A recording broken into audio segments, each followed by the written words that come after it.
Assalamualaikum warahmatullahi wabarakatuh. Anak-anakku kelas 4 yang Bapak cintai, insyaallah hari ini kita akan masuk ke pelajaran pertama, yaitu tentang mari belajar Quran Surah Al-Falaq.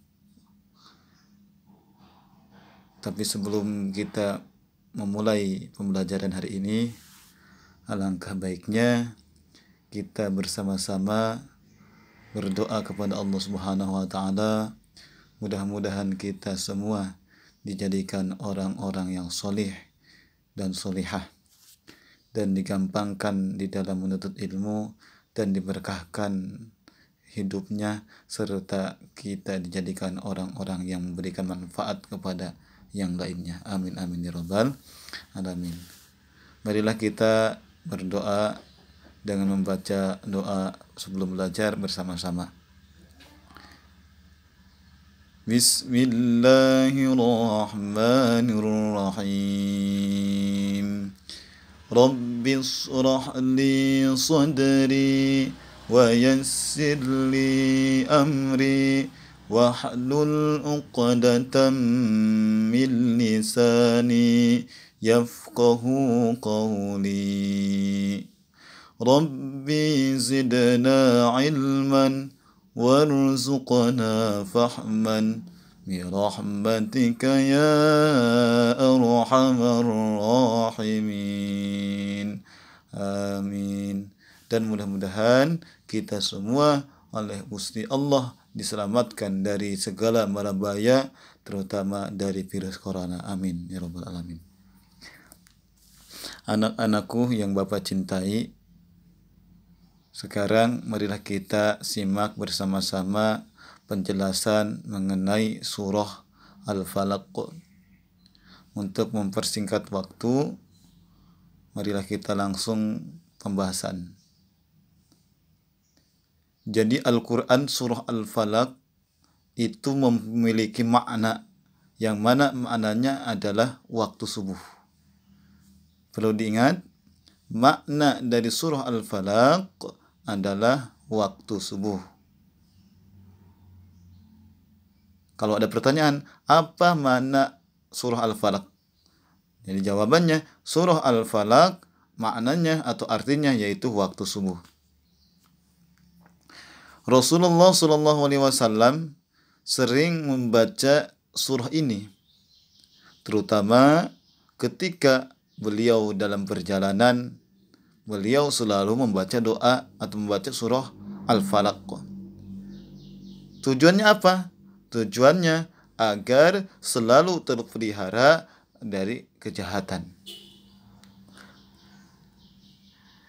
Di dalam surah Al-Falaq, Allah Subhanahu wa taala memerintahkan kepada baginda Nabi kita tercinta, yaitu Nabi Muhammad sallallahu alaihi wasallam, agar mengatakan, aku berlindung kepada Tuhan yang menguasai subuh. Maksudnya, Allah memerintahkan kepada Nabi dan umatnya, kita semua sebagai umatnya, yaitu selalu berlindung hanya kepada Allah dari segala mara bahaya atau dari kejahatan-kejahatan yang akan terjadi. Kemudian Al-Quran surah Al-Falaq ini menceritakan apa? Yaitu menceritakan ada kejahatan makhluk. Siapa aja makhluk, baik itu makhluk seperti manusia, jin, dan lain sebagainya. Itu adalah makhluk. Dan ada kejahatan malam apabila gelap gulita. Kemudian ada kejahatan tukang sihir dan kejahatan orang dengki. Apabila kita membaca surah Al-Falaq, insya Allah kita akan terpelihara, terjaga, kemudian terlindungi dari segala atau berbagai kejahatan yang akan terjadi. Maka jangan malas, apalagi kita sebagai siswa, sebagai orang yang menuntut ilmu, Jangan malas dalam membaca surah Al-Falaq. Bacalah sebanyak-banyaknya. Kalau bisa dihafalkan. Kalau kita udah hafal surah Al-Falaq, maka kita akan lebih mantap lagi. Yaitu kita bisa menjaga diri kita dengan wasilah membaca surah Al-Falaq. Dengan demikian, Quran surah Al-Falaq ini mengajarkan kepada kita semua bahwa hanya kepada Allah lah kita memohon perlindungan. Tidak ada lagi tempat untuk memohon perlindungan kecuali kepada Allah yang Maha Kuasa.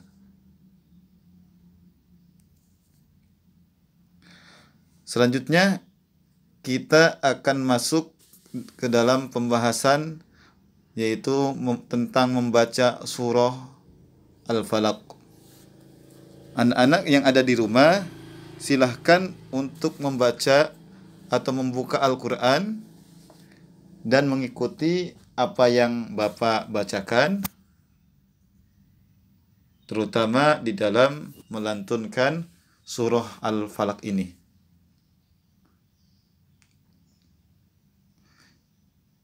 Surah Al-Falaq ini terdiri dari 5 ayat.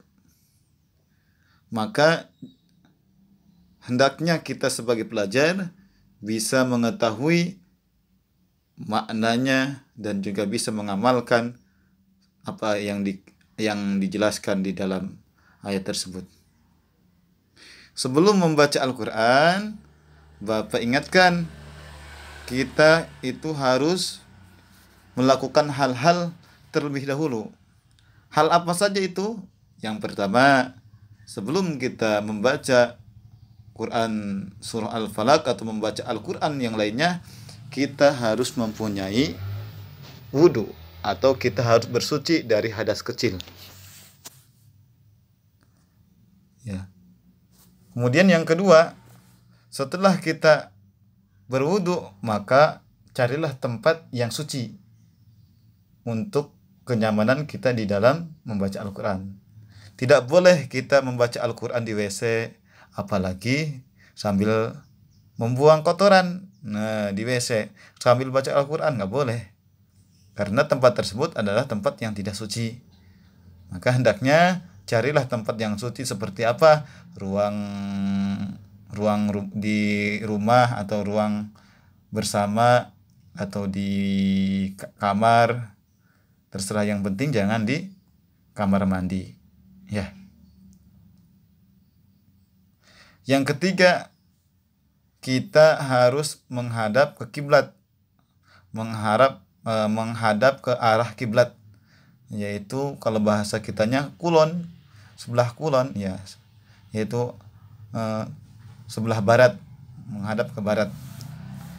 Langsung saja kita membaca ayatnya satu persatu, nanti diawali dengan ta'awudz, basmalah, baru kita memulai ke ayat.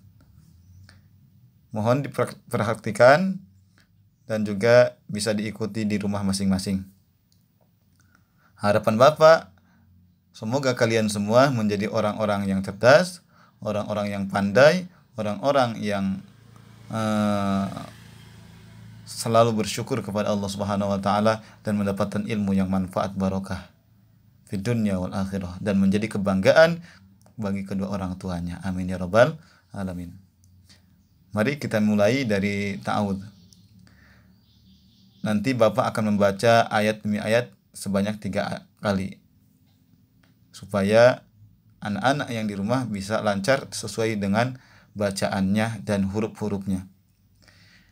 A'udzu billahi minasy syaithanir rajim.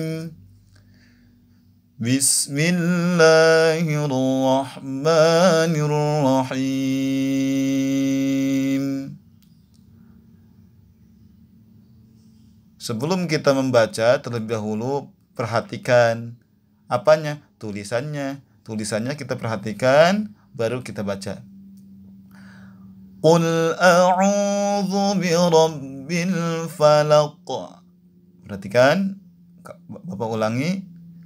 Qul a'udzu birabbil birabbil falaq. Sekali lagi. Qul a'udzu birabbil falaq. Silakan nanti ditirukan di rumah. Kemudian masuk ke ayat kedua. Min syarri ma khalaq. Sekali lagi. Min syarri ma khalaq. Sekali lagi. Min syarri ma khalaq. Ayat ketiga harus lebih hati-hati karena di situ ada huruf yang sama, yaitu sya dan sa. Kalau kita tidak memperhatikannya maka akan keliru. Wa min syarri ghasiqin idza waqab. Bapak ulangi. Wa min syarri ghasiqin idza waqab. Terakhir. Wa min syarri ghasiqin idza waqab.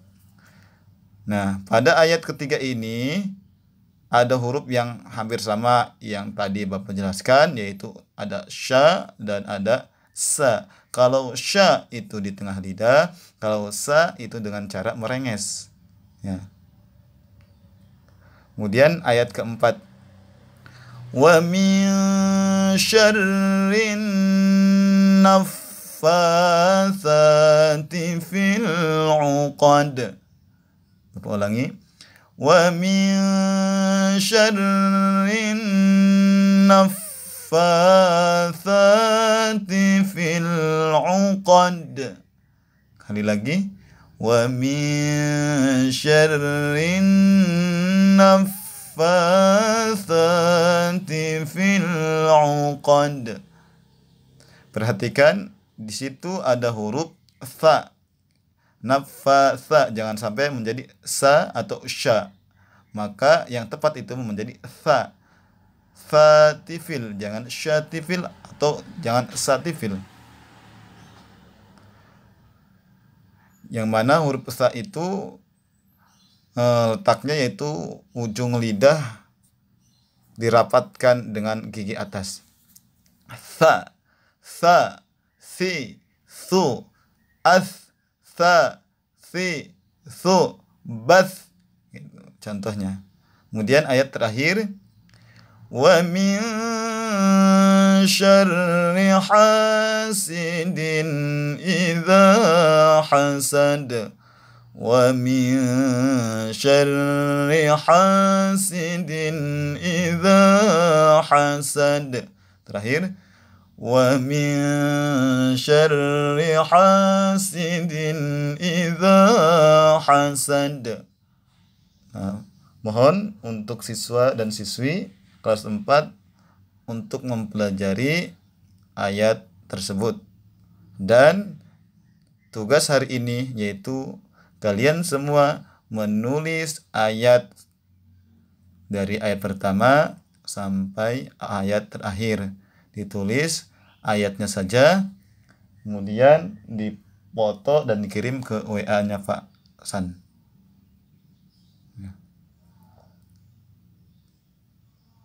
Sekian dari Bapak, mudah-mudahan ada manfaatnya. Wassalamualaikum warahmatullahi wabarakatuh.